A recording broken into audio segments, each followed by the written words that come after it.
শুভ সন্ধ্যা। শুরু করছি পিসি বার্তার আজকের অনুষ্ঠান।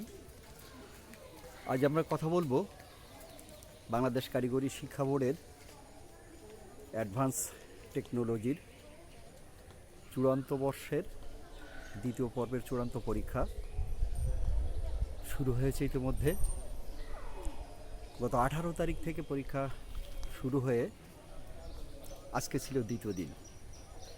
আজকে দ্বিতীয় দিন চারুকলার পরীক্ষা শুরু হয় এবং চারুকলায় বেশি শিক্ষার্থী থাকার কারণে আজকের এই ভিডিও বার্তার অবতারণা। প্রিয় দর্শক, আপনারা জানেন বিগত সরকার 2021 সালে বেসরকারি শিক্ষা প্রতিষ্ঠান এমপিওর যে নীতিমালা সেটি পুনর্নির্ধারণ করেছিলেন, নতুনভাবে সাজিয়েছিলেন।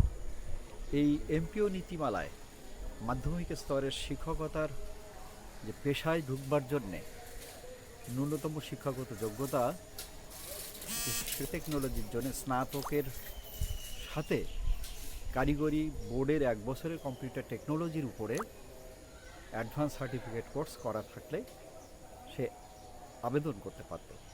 ঠিক একইভাবে একই এমপিও নীতিমালাতে ফাইন আর্টস বলে একটি নতুন বিষয় ওপেন করা হয় এবং দেশের এমপিভুক্ত সকল প্রতিষ্ঠানে এই পদটি ক্রিয়েট হয়।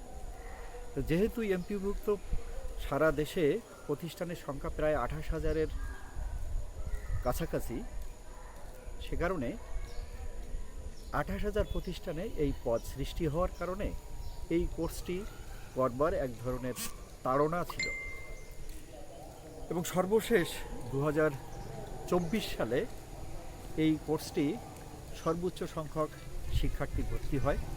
কিন্তু আপনারা জানেন 24 সালের মাঝ বরাবর এসে কোটা সংস্কারের দাবিতে শিক্ষার্থীদের একটি আন্দোলন সংগঠিত হয় এবং সরকার কঠোর হস্তে সেই আন্দোলন দমন করতে গিয়ে এই আন্দোলনটি বিস্ফোরণের চেহারা নেয় এবং দেশে একটি অভ্যুত্থান সংগঠিত হয়। এই অভ্যুত্থানের মধ্য দিয়ে একদিকে যেমন হাসিনা সরকার দেশ থেকে পালিয়ে যেতে বাধ্য হয়, ঠিক কাছাকাছি আমরা যারা সাধারণ মানুষ চেয়েছিলাম এই পরিবর্তনের মধ্য দিয়ে সাধারণ মানুষের ভাগ্যের পরিবর্তন হবে, বৈষম্য দূর হবে, কিন্তু এই পরিবর্তনের ভেতর দিয়ে একটি অসম্ভব একটি জিনিস আমরা দেখেছি, যেটা আমি একটু পরেই আপনার অবতারণা করব। সেটি হচ্ছে সারা দেশে মুজিববাদ বিরোধী একটি কথা বলতে গিয়ে সারা দেশে শেখ মুজিব এবং তার যারা পারিষদ ছিল তাদের যত ধরনের স্ট্যাচু ছিল সেই স্ট্যাচুগুলো এক এক করে ভেঙে ফেলা হয় এবং এই স্ট্যাচু ভাঙতে গিয়ে এর সাথে জসিমউদ্দিনের স্ট্যাচু, শরৎচন্দ্রের স্ট্যাচু, আমরা লালনের স্ট্যাচু সহ সারা দেশে সুযোগ যেখানেই হয়েছে সেখানেই কিন্তু বিভিন্ন স্ট্যাচু ভেঙেছে, তারা মন্দির ভেঙেছে, তারা মাজার ভেঙেছে। এ ধরনের একটি কর্মকাণ্ডের মধ্যে দিয়ে সারা দেশের সাধারণ মানুষের মধ্যে একটি ত্রাসের এবং ভয়ের পরিবেশ তৈরি করেছিল এবং সে কারণে পরবর্তী পর্যায়ে আমরা দেখেছি যে যেহেতু চারুকলা বিষয়টির সঙ্গে এই যে ললিতকলা নন্দনতত্ত্বের বিষয়টি থাকা, সেখানে স্থাপত্য, সেখানে সঙ্গীত, সেখানে চিত্রকলা, সেখানে ভাস্কর্য, সেখানে স্থাপত্য, সব কিছুই যেখানে জড়িত এবং তার মূল নিয়ে শেকড় ধরে যেহেতু টানাটানিটা শুরু হয়েছিল, ফলে মানুষের মধ্যে এক ধরনের ত্রাসের সৃষ্টি হয়েছিল। সেই ত্রাসের কারণে 25 সালে যে নতুনভাবে ভর্তি প্রক্রিয়া, সেই ভর্তি প্রক্রিয়ায় আমরা কিন্তু একটা মন্দাভাব দেখেছি। তো সে যাই হোক, আমরা এই বিষয়টি কাটিয়ে উঠতে চাই।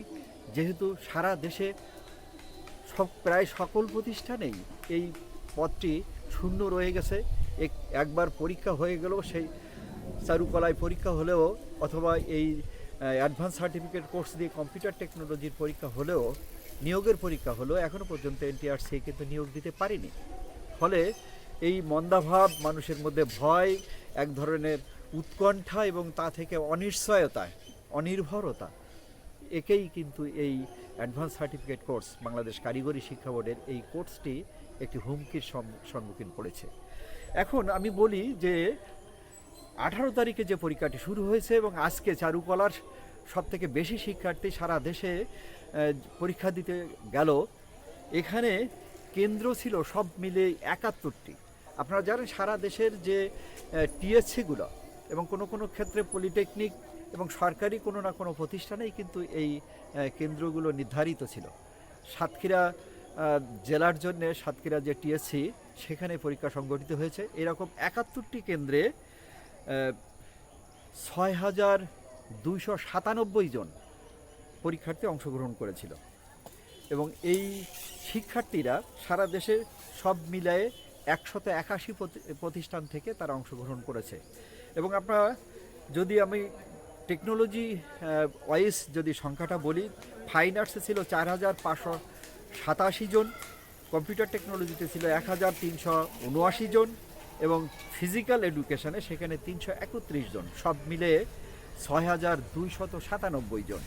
আপনারা লক্ষ্য করছেন যে কম্পিউটার টেকনোলজি এবং ফিজিক্যাল এডুকেশনে শিক্ষার্থীর সংখ্যার প্রায় দ্বিগুণ হচ্ছে ফাইন আর্টস টেকনোলজি।